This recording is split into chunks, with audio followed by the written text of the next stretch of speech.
Professor Keith Hipel is University Professor of Systems Design Engineering at the University of Waterloo, where he is coordinator of the Conflict Analysis Group. He is Senior Fellow of the Center for International Governance Innovation and former Vice President of the Canadian Academy of Sciences. Professor Hipel thoroughly enjoys mentoring students and is a recipient of the Distinguished Teacher Award and the Award of Excellence in Graduate Supervision from the University of Waterloo. His major research interests are the development and application of conflict resolution, multiple objective decision making, and time series analysis techniques from a systems engineering perspective. He is Fellow of the Royal Society of Canada, Canadian Academy of Engineering, American Water Resources Association, Institute of Electrical and Electronics Engineers, International Council on System Engineering, and Engineering Institute of Canada.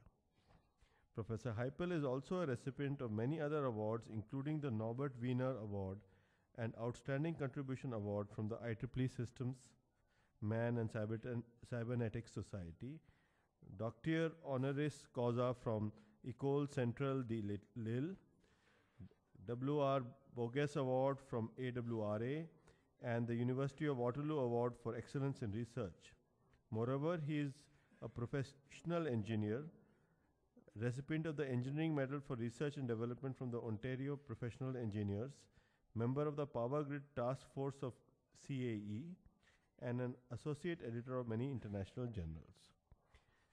Professor Hipel will be talking about strategic opportunities in system engineering. I bring greetings from the University of Waterloo. We're very proud of the connections with DEI, and we're pleased that you said your very best scholars to come and study at Waterloo, such as Apurva here.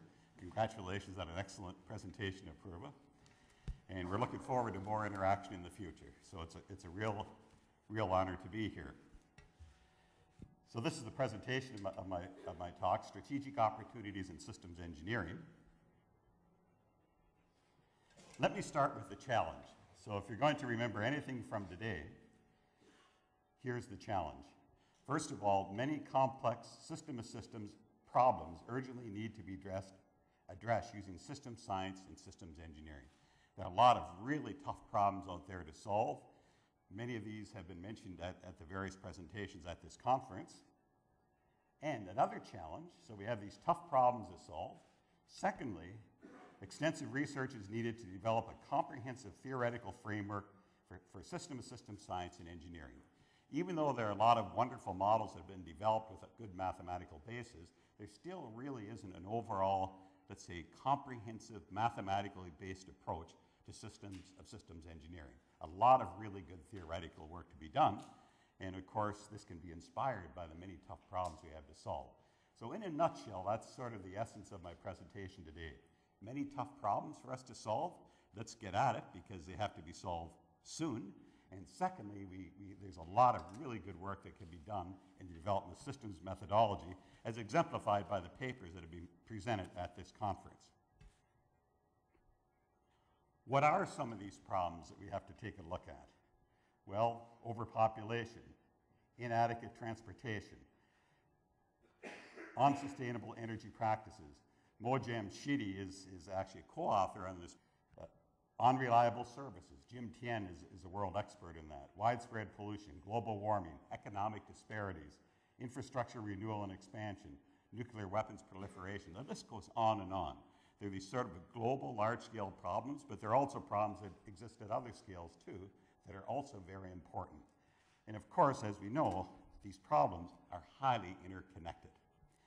Now, they kindly made a copy of a paper here. I don't know if you have one there, but if you take a look, it's divided really into two main sections. What we try to do in this paper is sort of motivate our discussion for the general methodology. If you look at page 726, section 2, application domains. Now in that section, we actually take a look at 4 different applications domains. There are many, many more. That was just an example where a systems approach could be used. The inadequate transportation, this is actually addressed by Chip White, who's a well-known systems engineer in the United States. Mojam Jamshidi, he took a look at military-type problems that exist right now. Jim Tien has a wonderful approach, a systems engineering approach to service systems, which you'll enjoy. If you flip then towards the back of the paper, if you take a look then at page 735. On page 735 there, that's where we get into research methodologies, and we sort of categorize it according to the name of the Systems Man and Cybernetics Society. So what are some of the systems methodologies that we need? Man indicating decision making, and cybernetics will control and communication of the man and machine. So those are the two main categories that the paper is divided into. Some of the things I'm presenting today are based on that paper.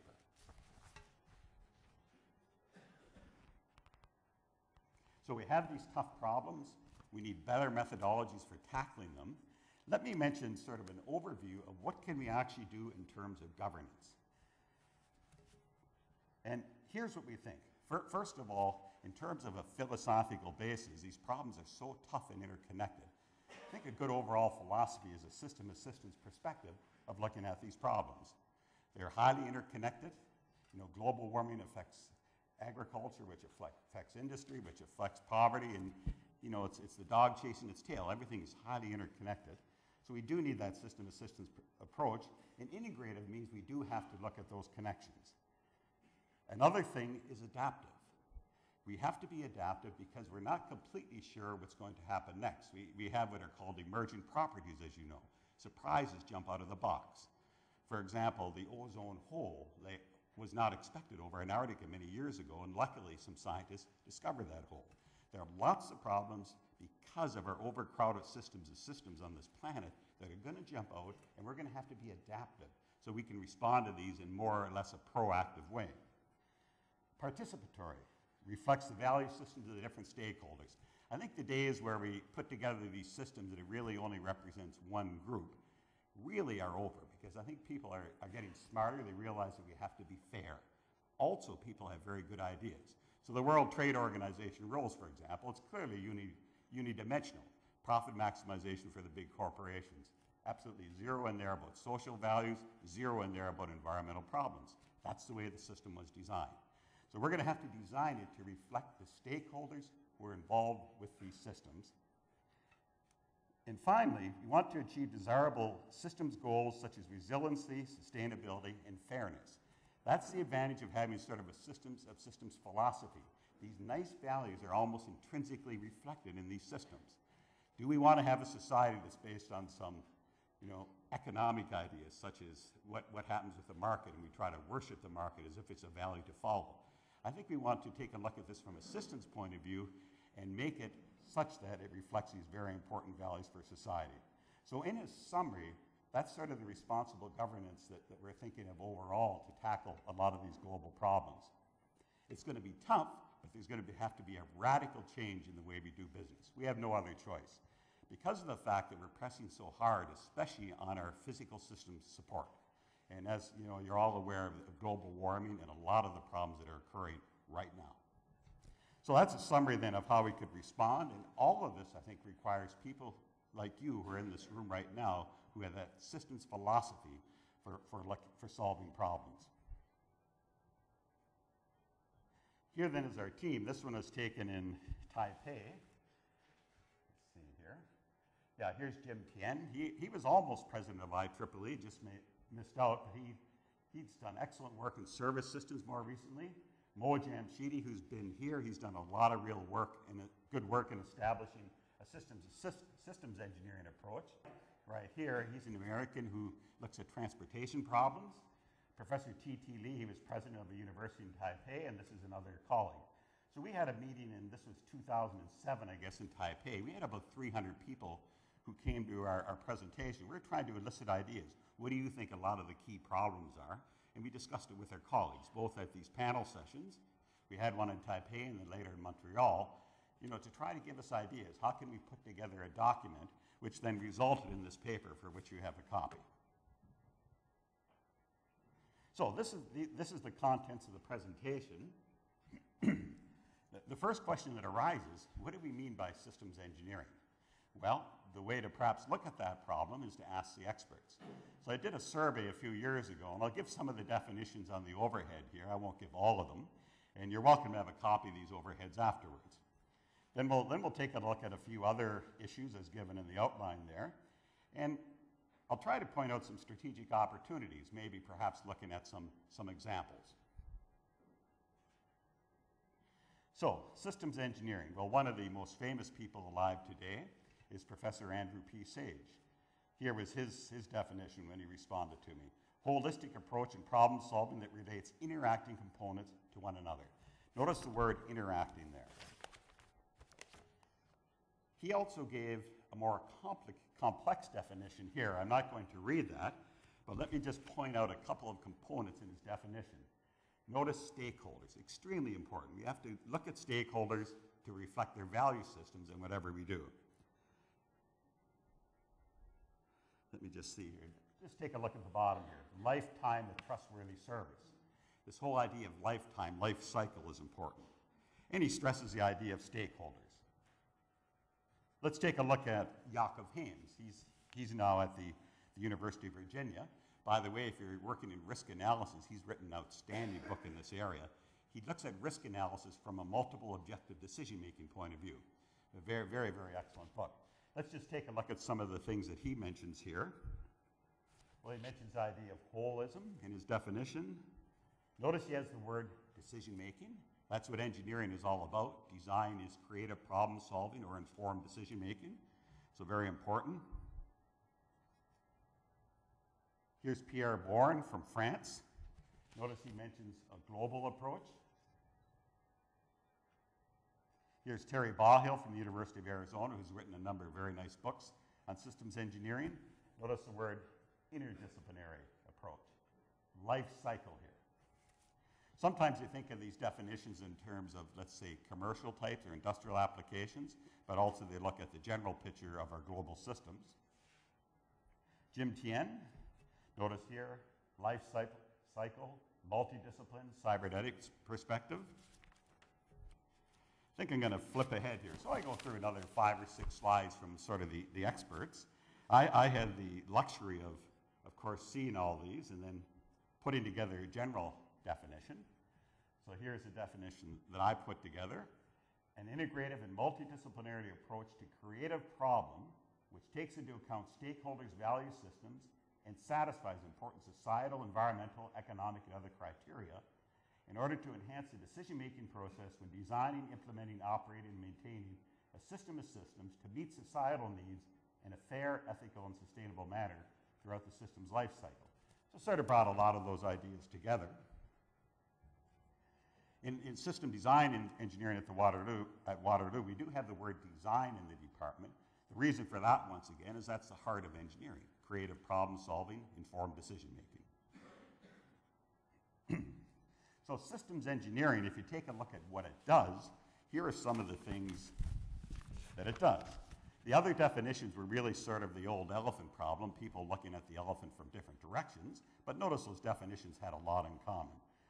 Well, systems engineering, here, let me just mention a few.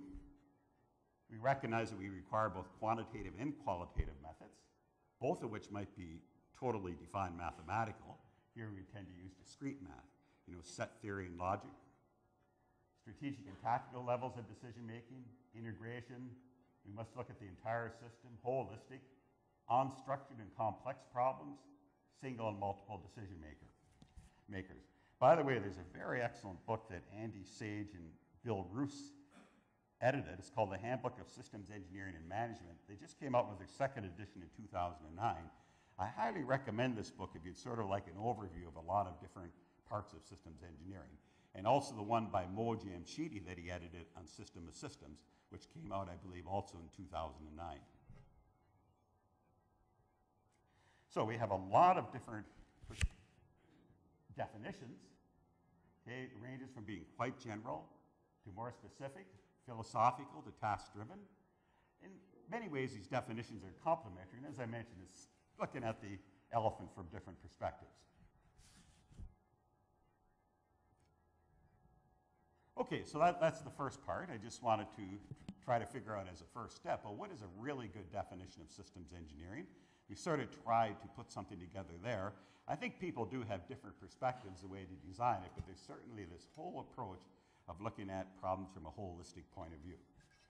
So let me just mention a little bit about complexity and adaptability of. Well, you may recall that there were quite a few books that came out in papers on large-scale systems, and there's been a lot of work done more recently in complex adaptive systems. So let me just mention a few of these. I'll just mention the titles. Andrew Sage, for example, in 1977, he had a good book on large-scale systems. Blauberg in 1977. Mojamchidi also had a very good book on large-scale systems. Yakov Hames, Hierarchical Holographic Modeling, 1981. Ziegler, 1984. There are other books, by the way. This is just a sampling. Here we have Gordon, A.D. Hall, Metasystems Methodology.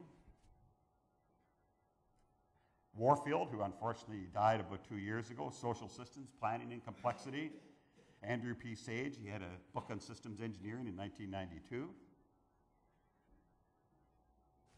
And you could go down the list. There are a lot of other books available. I know in your System Society here in Indy, you produced a lot of excellent papers and books. More recently, there's the book Systems Engineering Principles, 2001. So you can see then we went from sort of large-scale systems, and then if you notice in the titles, it's starting to say more and more systems engineering or systems of systems engineering. So luckily, we are creating a very good literature, and once again, I know in India here you're doing a lot of good work. As I took a look at your journal there, of course, that I've seen previously, and keep up the good work. Complex adaptive systems, there's some good work that has been done there. We have different kinds of agents competing and cooperating with one another. The agents can be intelligent, can adapt, can learn, behave according to their value systems. That's the nice thing about these approaches. They recognize that up front. They're different value systems. So decision-making involving agents may be distributed over space and time, and within and among different types of systems.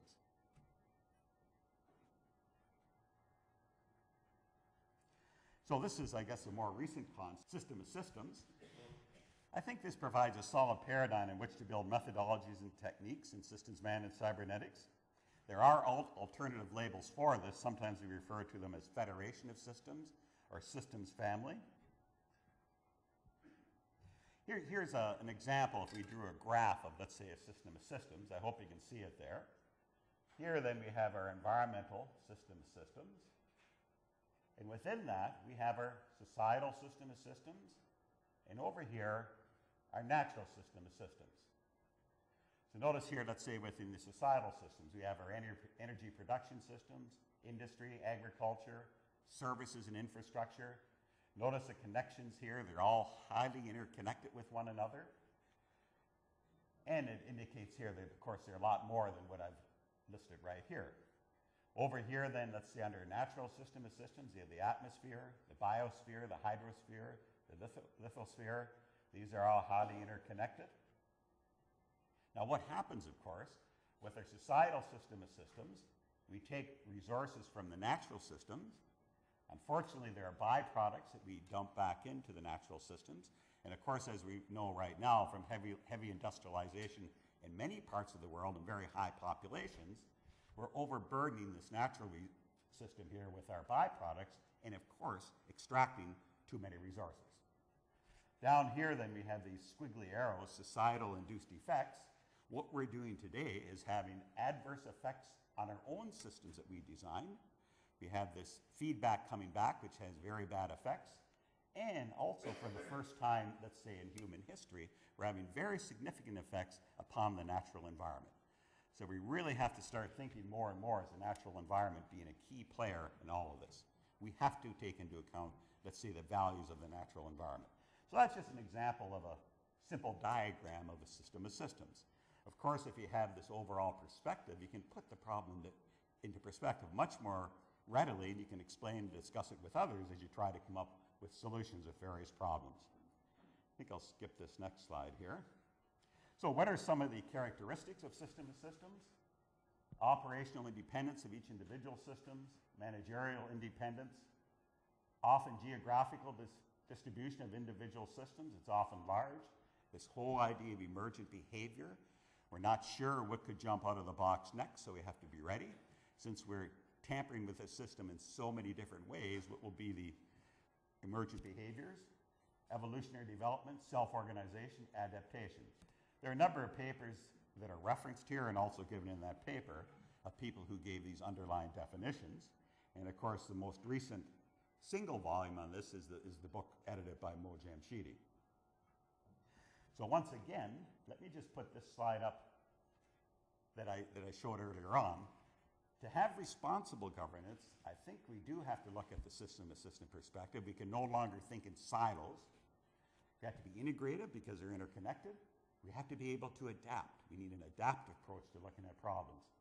Participatory, we have to consider the value systems of the key stakeholders, including nature. And then, of course, we want to achieve desirable systems goals. Now, if you take a look in that paper that you have there that was passed out, the last sentence in the abstract, let me just mention something about the methods before I go on with the next slide.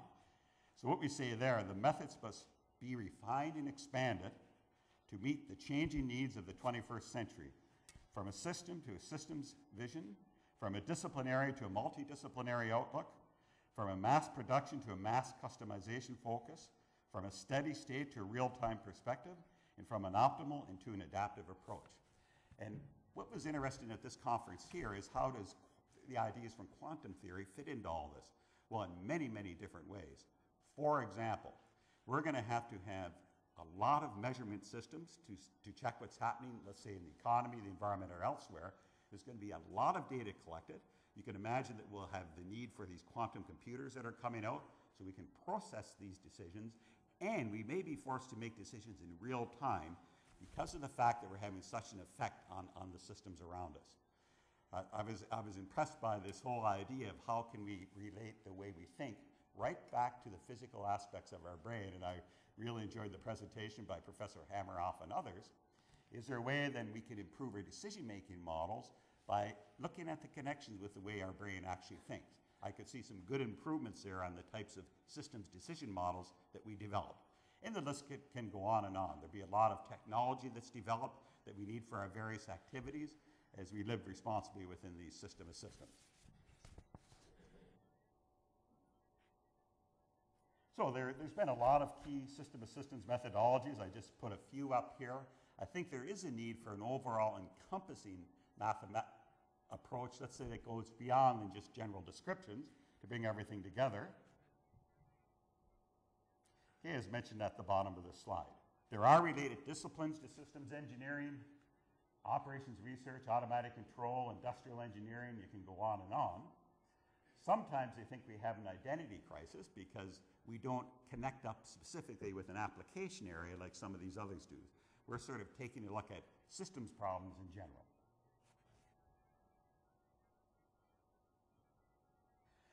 So, I just wanted to point out that in that previous section, there has been good work done developing systems methodologies, but the message I'd like to get across is there's some real challenges to develop some really, really good methodologies. A challenge to the students here at DEI and Waterloo and elsewhere. A lot of really good work to be done that needs young minds. And what makes it even more pleasing is that there's so many tough problems out there where you can actually go out and help society. You know, choose an application area where there's a real need to solve problems that'll naturally point you in the directions where research is needed rather. I think at almost all the research that our students do in our department at Waterloo, the students have this tough problem to solve, and that sort of gives directions as to where research is needed. So, you know, Approver here is mentioning this whole idea of these smart grids. You know, we are trying to get into different types of energy systems to supply society, and we also need smart grids to do it in an effective way. So that's what I was just trying to point out in the second section. This third section here, I just want to mention that there's sort of some nice general approaches developed within which we can use our systems methodology. So I'll just briefly mention a few of these from the literature. So here are some approaches to creative problem solving. So we have many similar overall procedures that are available, as I just mentioned. So within these general procedures, we can use our more specific techniques and methodologies. Okay, so let me just mention a few of them. Here is one by Yakov Hames, Guiding Principles in a Systems Engineering Approach to Problem Solving. I'll just point out a couple of the steps, which I think are fairly obvious. I think this is what we teach at most systems engineering schools and other types of schools. So the idea of holism, hierarchy, often there's no single overall solution. There might be a set of them. We have to take into account culture, vision, mentality, interpersonal relationships. I like that. We can no longer just look at this, let's say, the physical aspects of the problem. We have to consider these others. It's all part of the same problem. Address uncertainty, extremely important. And I won't say anything further. You just had a presentation on that. Look for continuous improvement, cross-disciplinary. Focus on the centrality of human and interpersonal relationships. So these are some of the things that Jakob Hames had to say at the University of Virginia. And he says this in his book, by the way, Risk Modeling, Assessment, and Management. I should update that. A third edition just came out. I believe it's 2010 of his book. And he discusses some of these issues in his risk analysis book. So here is a list of 13 logical steps. I don't think I'll go through these, but these are just sort of a general approach then to implementing our systems approaches. It's sort of the type of thing you would take in any type of design course. Now there's a rather nice book. It's called The 7 Habits of Highly Effective People by Stephen Covey. How many have read this book? Anybody read that book? Oh, wow. Anyway, that was a very popular book in North America and Europe, I believe. And it's quite a nice book. And he sort of looks at a private victory within yourself. Maybe the word victory isn't a good choice, but you want to be proactive. You want to begin with the end in mind. In other words, what are your goals? What direction are you going in? First things first. Solve the most important problems first, and then you can fill in some of the other details later. Public victory really means interacting with others. So you want to think win-win. Is there somehow all of the stakeholders together can somehow be better off if we solve the problem? Seek first to understand, then to be understood. Well, understand what the other side is thinking. Very wise thing to do, but often our politicians ignore this and somehow synergize. So when you think about it, this is sort of a systems approach to taking a look at problems. And actually Jakob Hames and Schneider, they wrote this paper in 1996 where they were comparing a systems approach to the 7 habits. So I just point that out, especially for the students here. You might find that book rather interesting to read. So once again, fairly obvious general steps within which we can apply our specific techniques. Starting the problem, investigating alternatives, modeling the system, integrating the system, launching the system, assessing performance, reevaluation. And there are, by the way, many other nice books available that give the general approaches into applying these things. I tried to give an overall approach how we could use this in governance. These approaches that I just mentioned are probably a little bit more smaller level types of problems. Okay, let me just mention a little bit about the history of systems engineering. And there are a number of books where you can read up on this. For example, Jakob Hames' Risk book has a very nice history of systems engineering. And in his book, he claims it goes way back to Plato, Aristotle, Leonardo da Vinci. He drew a very famous diagram, I think one of the first diagrams drawn by a European, and it was the hydrological cycle. You know, water in all its forms. It goes into the atmosphere, into the rivers and lakes, the groundwater, into the ocean, evaporates, goes back again. So you have what's called the hydrological cycle. That was Leonardo da Vinci. Sir Isaac Newton, Hegel, and others here. Then getting into more recent times, here are some of the names here. And we could expand this list. The people sitting in the room right here, Professor Sitsangi and others, have contributed very significantly to these whole ideas.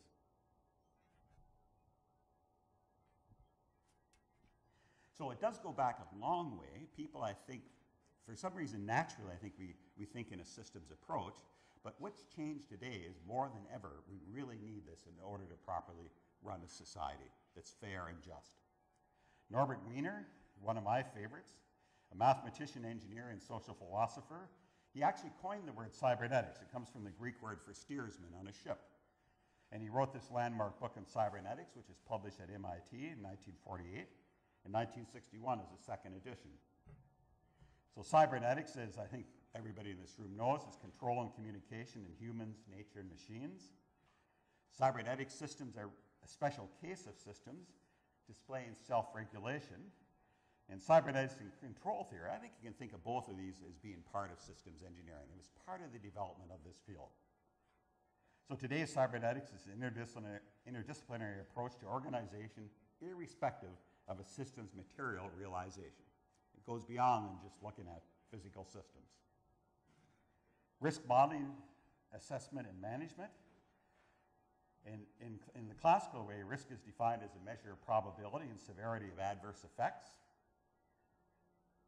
Hames, though, I like his approach. Risk assessment and management are a key component of the overall decision-making process and follow a systemic, holistic approach, and he follows a systemic, holistic approach for addressing risk. He just doesn't take a look at it as a probability, an estimate of some bad event happening, and then of course the hazard. He sees it within the overall decision-making picture from a systems perspective.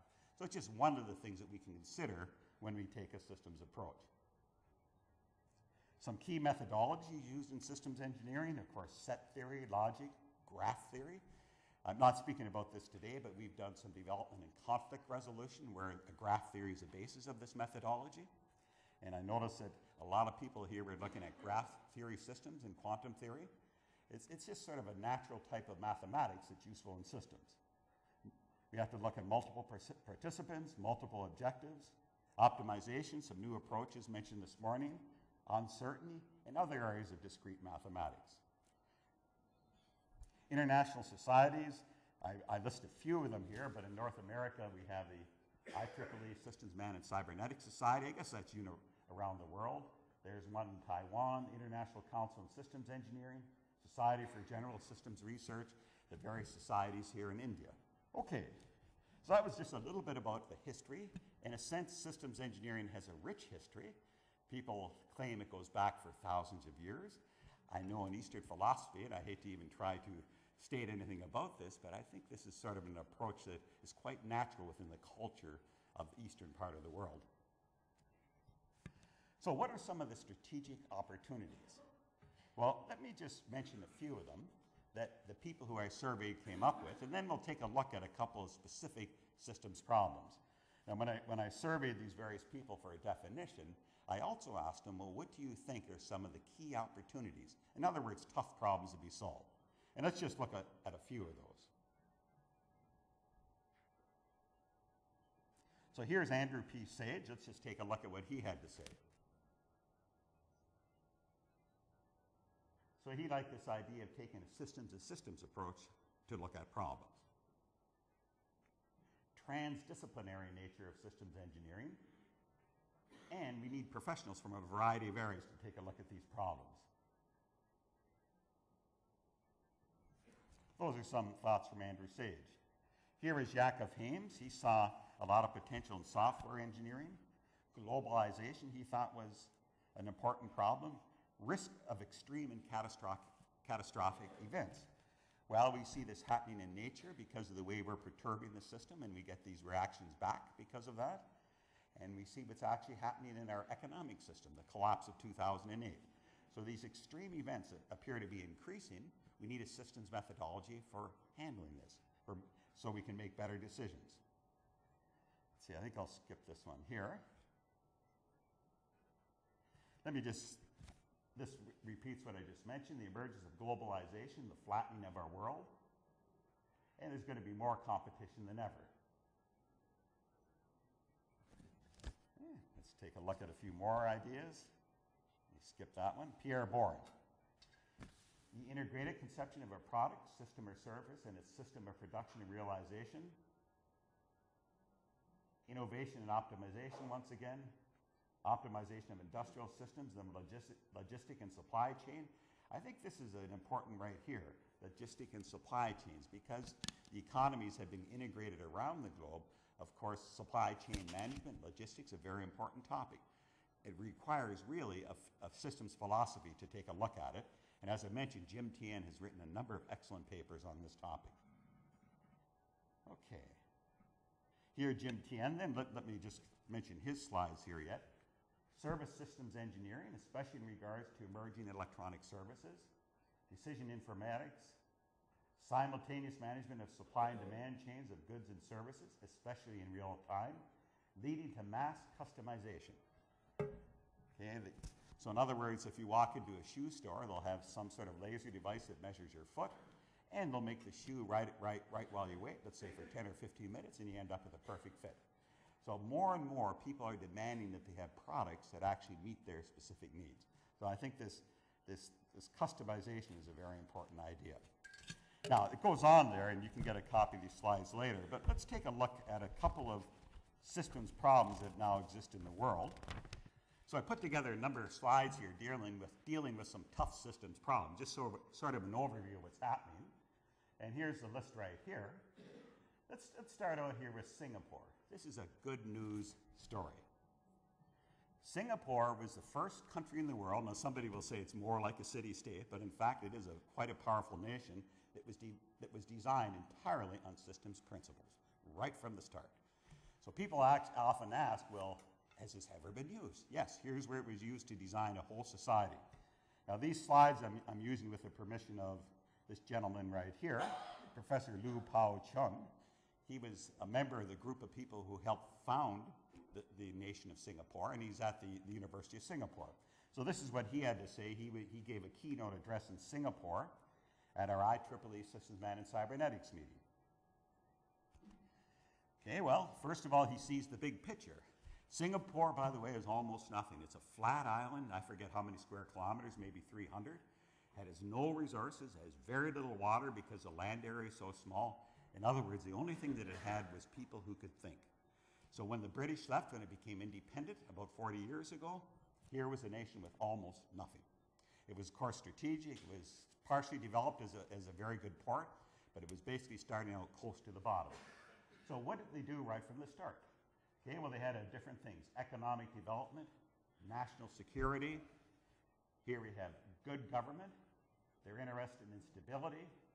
Overall, they want to have confidence in their nation, but it needs these various parts of system of systems: labor harmony, racial harmony, clean plus corruption-free society. So right from the start, they said, well, what do we really want? I mean, you don't just let this fairy tale of the marketplace handle it. You actually think and make a decision. You think, this is what we want. Now, having said that, they're also adaptive. If some things don't work quite that well, then of course they'll change it. But you do have to think in advance. What direction do you want to go in? And here's an example where it really worked well. There's the nation of Singapore. You can see it's really just an island state. This area right here now is the largest port in the world. They even had to make a man-made airport over here at Changi. And they brought the Dutch engineers to help them with that because they reclaimed a lot of land from the sea. So here's the land area. Sorry, it's 704 square kilometers. That's not very, very big. About 20% is reclaimed. So they're like the Dutch. They actually made a lot of land of their own. Population close to 5 million, of which 3 million are citizens, and there's the GDP, gross domestic product. So if you take a look at the overall map, you can see that, well, here's Malaysia, Indonesia here, and you can see it's actually quite a small piece of land. So how do you create meaningful lives for your citizens? Well, you take that systems approach. They like to think of it like a diamond that's hardened with stress and hardship. So it's an artificial diamond created by stress. So what do they have to do to strive and thrive? Survive and thrive? Agility. They thought this was an important type of systems property that they wanted in their nation. Decide quickly, implement quickly, change course quickly. Now these aren't scatterbrain decisions. These are decisions that are very carefully thought out. And they also recognize you have to be proactive, but also adaptive. Integrated. You know, we mentioned that earlier. Way back then, these people thought of the idea of everything has to be integrated. Within organization, across organizations, over time. Open. Open to talent, open to investment, open to new ideas. Instinct for survival, helpful and relevant. What do they want to do overall? Achieve happiness, prosperity, and progress for the nation. They're trying to create meaningful lives for their citizens. So here's 3 examples of large-scale systems. Within Singapore, we have our social system, national security system, economic system. Notice the overlap. They recognize that straight away. Water. 700 square kilometers. Singapore does not have much water. They do get rainfall, so they're, of course, capturing as much of that as they can. They've drained some of the inlets from the sea, and they have created lakes where they store fresh water. They import water from Malaysia. There's a big pipeline. I don't know if you've seen it, where it crosses the border from Malaysia to Singapore. But what they've done is they developed desalinization plants. They have a worldwide patent on filters to filter out the salts from the water. They're building these plants now worldwide. I toured one of their desalinization plants when I was there last year. So no water, and all of a sudden they're a world expert in water. Now, isn't that amazing? Or very little water. They're now building a sewer system. It goes down, oh gee, it's over 100 meters, straight down below the city. It goes underground to Changi Airport. It comes up there, and they have a sewage treatment system right there. All of that water is totally recycled, of course, used in industry and some agriculture that they have. So they have a complete life enclosed cycle then for their water. So you see they had a shortage of water, they somehow planned for it, and now they're the world experts in many areas of water, doing much better than Canada, that has supposedly the largest water resources in the world. So just absolutely amazing. Here we have manufacturing. They recognize this is an important component of any society. So is information technology and the new ideas, but you'd never get out of manufacturing. That's a big mistake. That was our mistake in North America. They downgraded the importance. Education, that in many ways is the center of everything. Huge resources into education. People development. Let me start with another example first, and let's flip ahead. So I wanted to start out with the good news. There's an example of using a system of systems engineering approach to design a society. So let's look at the US medical system. Now, in a sense, I perhaps shouldn't be using that because I have some American colleagues here, but I think that's been so widely publicized by the Obama administration and others. There are problems with the system. About 50 million people have no insurance whatsoever for their medical care, and it's extremely expensive. So in other words, it doesn't really deliver well to society as a whole. They have some very good experts in the medical area, world-renowned, but is it getting to the citizens of the country? So you might argue values run everything. You know, in the physical sciences, we have quantum theory, Newton's laws, and everything else. In the social world, it's values. That's what creates movements. People and groups are striving to try to improve themselves and lives, and it's their value systems that drive them. And so when we design a system, we got to have the proper values. Well, the underlying problem with this, it has a distorted value system. Profit maximization over people being sick. You know, when you sit back and scratch your head, what a crazy idea. The sicker you are, the more you pay. I mean, does that sound sensible? So you could argue that's very unfair, this particular component of society. So now, I'll say the German and French and the Canadian and Japanese too, they're quite similar. We would argue from our point of view that it has more of an ethical value system, and here's why.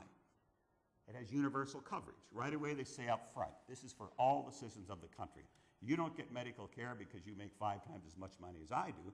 You're a value system of this country, and sometime you will produce well if you're treated properly. Now, what it really boils down to this is this. It's equal risk sharing. What we're saying is that, of course, you have to have money to pay for it, so everybody has to contribute to the system, but we all roughly pay the same. Now, practice isn't quite like that. People who make more money pay a bit more, but roughly saying everybody pays the same. That's called equal risk sharing. It's nothing to do with socialism. It's nothing to do with capitalism. And often they bring in these extraneous ideas that have nothing to do with the argument whatsoever. What are the values you're building into the system?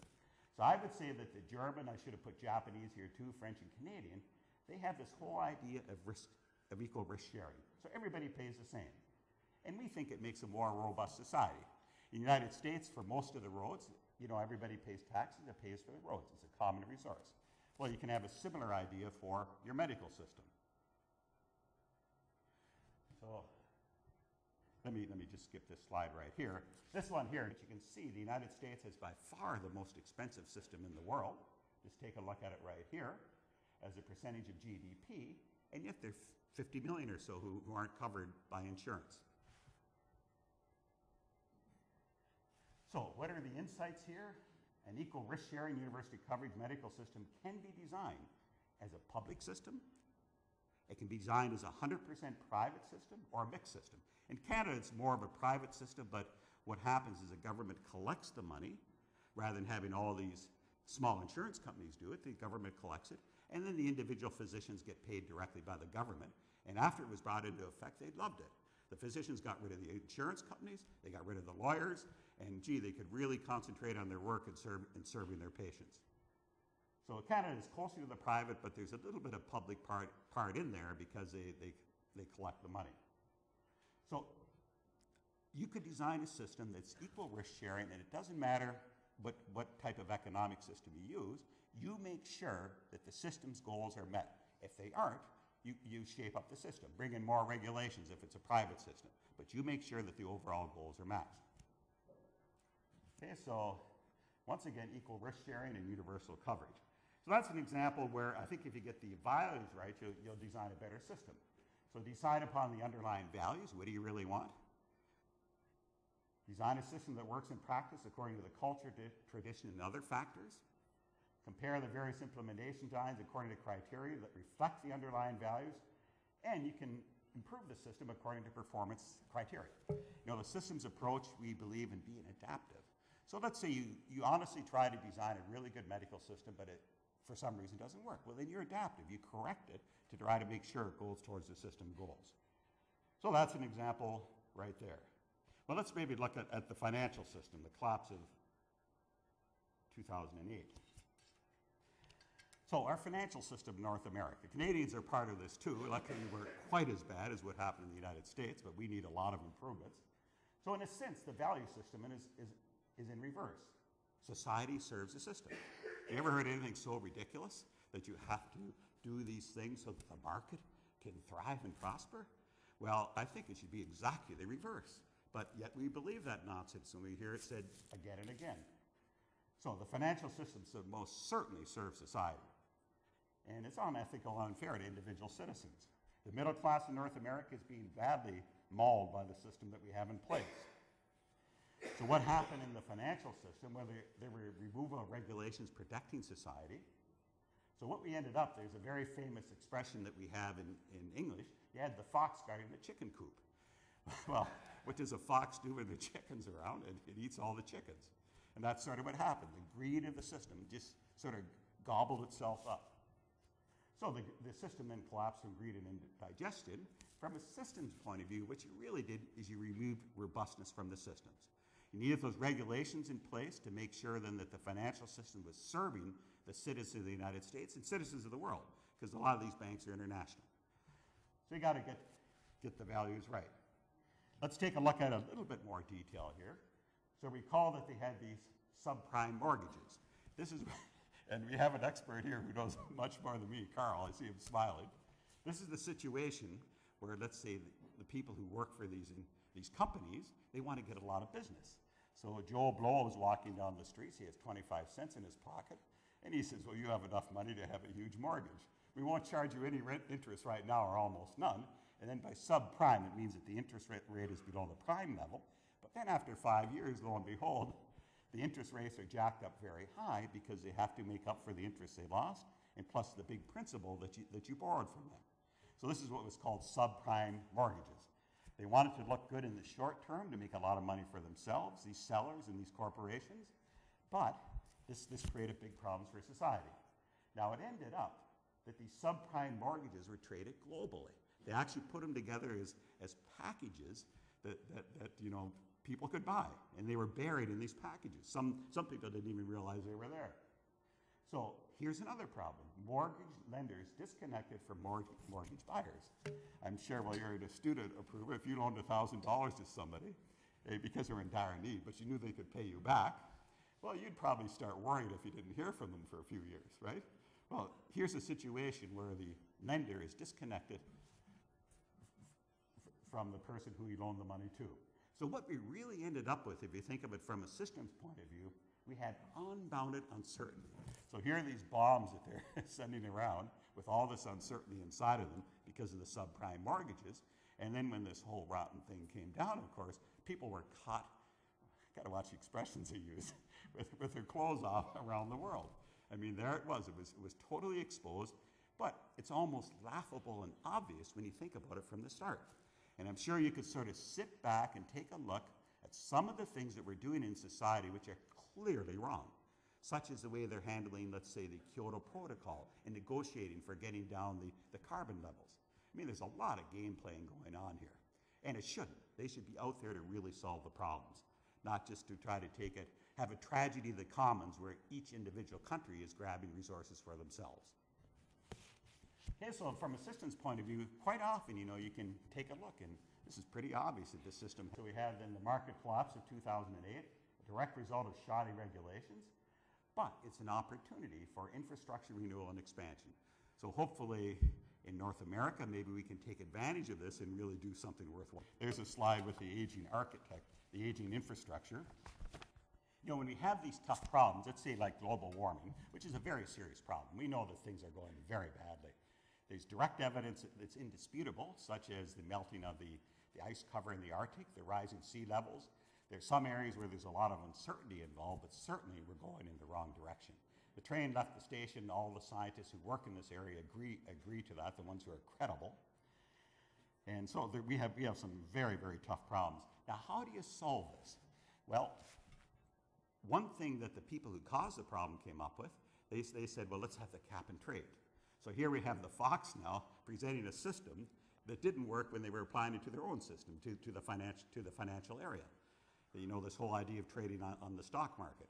So that what they say is, well, let's have this, you know, we'll trade permits to pollute. I mean, right from the start, it sounds like a bit of a crazy idea that you actually trade things that pollute. So they want to make money off pollution. That's one way to look at it. Now, one person who came up, I thought, with a reasonable suggestion, he's an American, James Hansen, and there are a number of others, and this to me sounded like a possible workable solution for climate change. So let me just mention this one. Just a quick overview. I have the reference down here. Well, first of all, you tax carbon at its source or point of first sale. Extremely easy to do. You know, we have oil coming out of the oil sands, there's Saudi Arabia, we know where the coal comes from, so you tax it right away. There's no getting around it. You do have to tax carbon if we're going to control it. By the way, cap and trade is like a tax too. They claim it isn't, but as soon as it really does boil down to a tax because you're going to have to pay more. Simple as that. Okay, so we tax it where it first comes. Now here's the interesting part, and this I think is very workable. Distribute 100% of the tax uniformly to citizens. He gives a nice example in his book. Now I forget what the increase in tax per ton was, but let's say it was $15 extra a ton. That then would result in every citizen in the United States after a year getting a check for about $8,000 or $9,000. So they tax the carbon, they give it back to you as a consumer, and you can decide, am I going to buy more expensive things that have a big carbon imprint, or I actually make money on this and then buy things that have a less carbon imprint. So we get strawberries from California in southern Ontario. Well, the strawberries I buy there in the wintertime are going to cost a lot more. So I'll think twice about buying it. So I think it's just a superb idea, very easy to implement. We have the government infrastructure in place. They can easily collect the taxes, cut a check at the end of the year. Why should they give this to the people who caused the problem on a system that's never worked? The cap and trade has never worked. It's a system that's fundamentally flawed. So here then, we can negotiate. Now here's the interesting part right here. Well, now I'll have to scold India a little bit. I've said some bad things about Canada and the United States. Well, India says, well, we didn't create this mess. Why should we be cleaning up the carbon? Well, a couple of responses to that. China gives the same argument too, and many other nations. A couple of responses. Number one is the problem is so serious. That argument doesn't hold a lot of water. Do you want to continue destroying the system? On the other hand, it's the idea of fairness. That's why they're saying this. We should pay less now because it's not fair. Let's say Europe first, followed by North America, started polluting, putting the greenhouse gases in the atmosphere. Well, what's nice about this is you negotiate a level of tax for each nation. The whole idea then of liability. Okay, you haven't polluted as long. Initially, you can pay a little bit less, but you're going to start paying right away because you have to recognize this is a tough problem. Then perhaps over 10 years, it goes up to the same level in the other country. Don't forget, this tax you collect stays at the nation where they collect it. You're not losing that money. It's going to stay right here in India. Okay, so I think that's negotiable. I think that's just a wonderful idea. This one he calls a fee. This one is a dividend. The citizens of the countries get it. This one is the liability. I think this is negotiable. So instead of having this ridiculous situation where, you know, let's say the developing world digs in its heels, said, no way. The United States and Canada now, they say, well, there's no way unless you pay the same as us. I don't think that's a good argument either. Here's something then that takes care of that. And then what we do is increase tax over time to bring the carbon use to the desired level. That's survival. Now, of course, coupled with this, they would keep reducing the levels of carbon that can be released overall. But having this sort of then economic incentive to control it, I think is a good idea. So that's the first idea. It's nothing to do with me whatsoever, but it sounds like a good systems approach. I think it's workable, and I think it's something that can be done. So why aren't our politicians doing this? I think we have to get after them. And let me just finish then with this final slide, the one that I gave earlier. Whoops. I think I have another one here, yeah.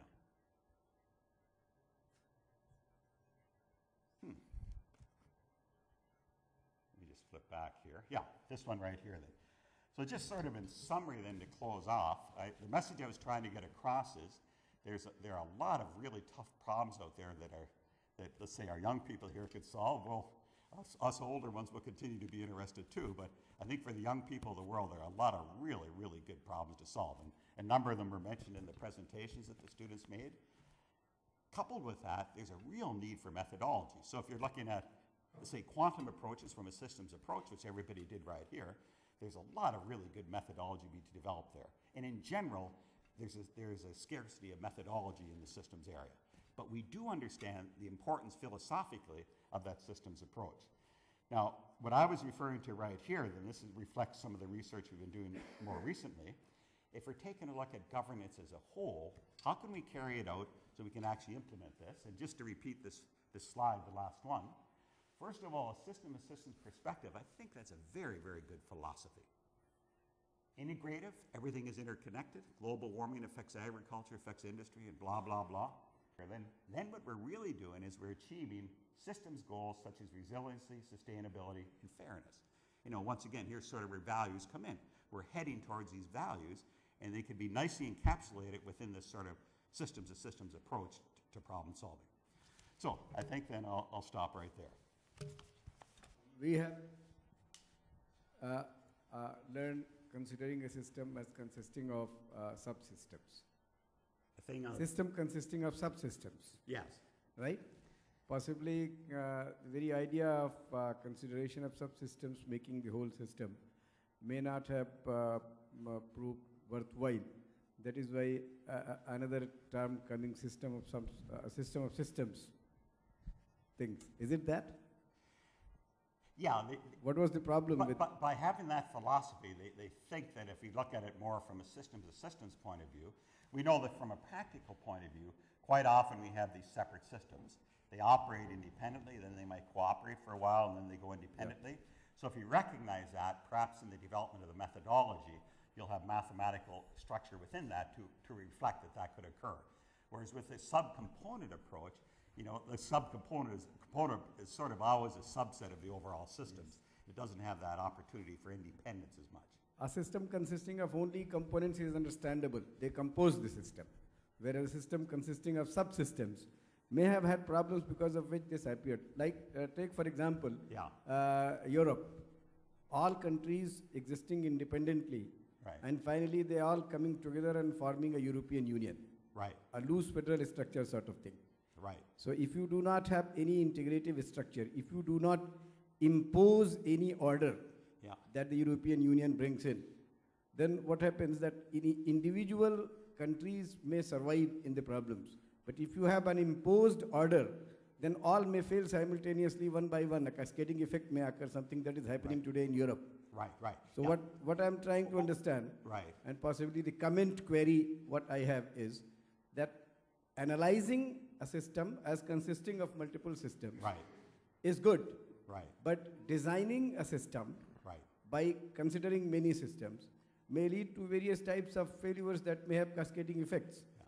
So whether this interplay between the study of systems and designing a system with the same approach would have certain consequences that need to be studied, or okay, I understand doing one would lead to doing nicely the other also. Yeah, I understand what you're saying, and I would say then this idea of being adaptive. So the Europeans thought they had a good system there, and let's face it, it was working very well.